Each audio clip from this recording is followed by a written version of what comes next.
এই যে আমার ছোট মামাতো ভাই, এ বড় মামার ছোট মামাতো ভাই, আর এই পাশে আছে বড় মামাতো ভাই। এই যে যত সব ধান দেখতেছেন, সব ধান হচ্ছে ধানের জমি, ধান সব এদের এলাকার বলে নাকি টপ ধনী।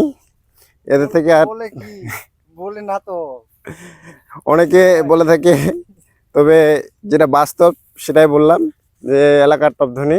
দেখুন এই যে আমাদের এই যে কি বলতেছে, কাটারি ভোগ ধানগুলো এবার অনেক সুন্দর হয়েছে।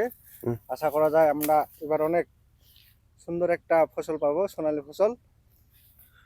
সেই তো বুঝতে পারতেছেন। কারো কিছু যদি বলার থাকে, এই যে ধান, এটা কি ধান অনেকে চেনেন কি চেনেন না। এই যে আমার মামাতো ভাই, এ নিজেও চিনে না, কারণ ধানের জমিতে খুব একটা আসে না, যেহেতু চাষাবাদ করে না, সেহেতু শুধু ঘুরতে আসছে আমার সঙ্গে। এই ঘুরে সুবাদে আমার জানা মতে এটা হচ্ছে আমি জিরাকাটা। এই যে বৃষ্টিটা চলে যায় আবার এগুলা হচ্ছে বানানো কথা, কারণ যেহেতু তাদের আর্থিক অবস্থা অনেক ভালো, সেই সুবাদে সে কখনোই ধানের জমিতে আসে না।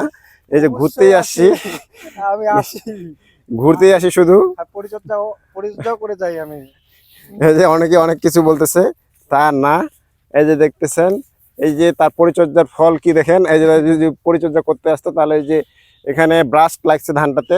ব্রাস্ট হচ্ছে ধানের এটা যে গোড়া ধানটা ঠিক থাকবে, কিন্তু এই যে মাছ ধানের এই যে গোড়াটা আছে এখানে হচ্ছে কালা হয়ে যায়, কালা হয়ে যায়, ধানটা আর ভালো থাকে, ভালো হয় না।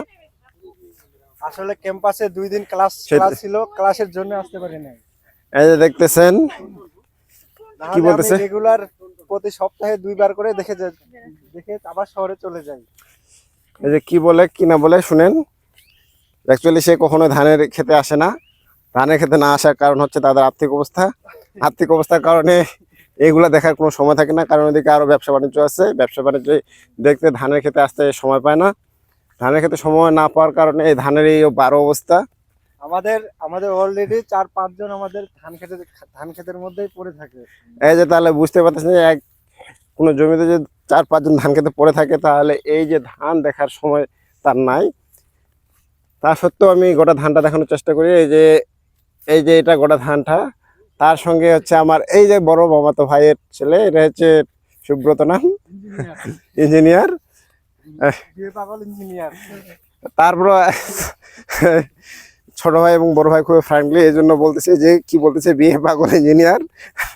বিয়ে পাগল ইঞ্জিনিয়ার বলতে কি বোঝায় এখন বুঝতে পারতেছেন। তবে বিএসসি কমপ্লিট করা আছে ত্রিপলিতে। সেহেতু যদি কারো মেয়ে থাকে, যদি দেওয়ার ইচ্ছা থাকে, অবশ্যই আমাদের সংসারের মধ্যে এখন বিয়ে করার যোগ্য পাত্র, সুযোগ্য পাত্র, এর থেকে আর কোনো পাত্র নাই। সেহেতু কোনো কিছু যদি বলার থাকে, জানার থাকে, এই যে পার্শ্ববর্তী আর এক জায়গায় দেখতেছেন নিজের ধান কাটতেছে।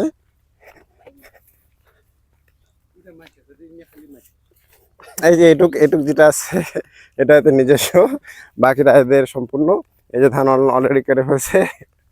এই যে আরেকটা আছে এখানে পুকুর, এই যে এখানে পুকুরে আসতেছি।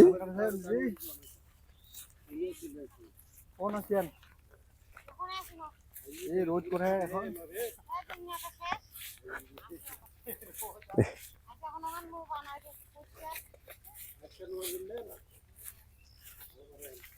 এই যে আমরা চলে আসছি বিশাল পুকুরে। আমাদের পুকুরটির নাম দাতুয়া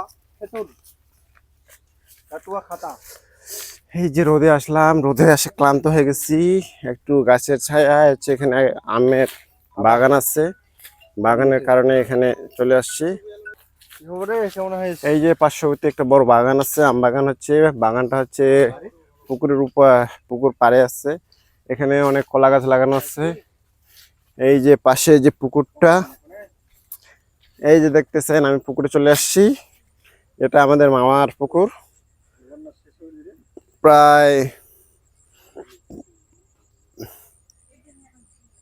6 বিঘা হতে 8 বিঘার পুকুর হবে এটা। পার্শ্ব যদি ধরি তাহলে 7-8 বিঘা মাটির পুকুর।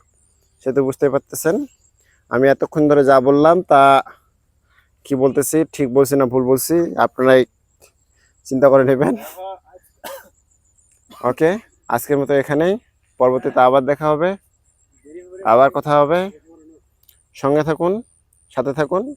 প্রয়োজনে লাইক, কমেন্ট এবং সাবস্ক্রাইব করে যান, যাতে আমি আপনাদের ভালোবাসা পাই, আপনাদেরকে নতুন নতুন ভিডিও দিতে পারি, ভালোবাসা দিয়ে দিতে পারি। আমাদের চ্যানেলটি এই যে আমার মামাতো ভাই কি বলতেছে Please. শুনেন। আমার দাদার চ্যানেলটি শেয়ার, লাইক এবং সাবস্ক্রাইব কি বলতেছে? সরি সাবস্ক্রাইব সাবস্ক্রাইব, হ্যাঁ সাবস্ক্রাইব করে দিবেন। ওকে।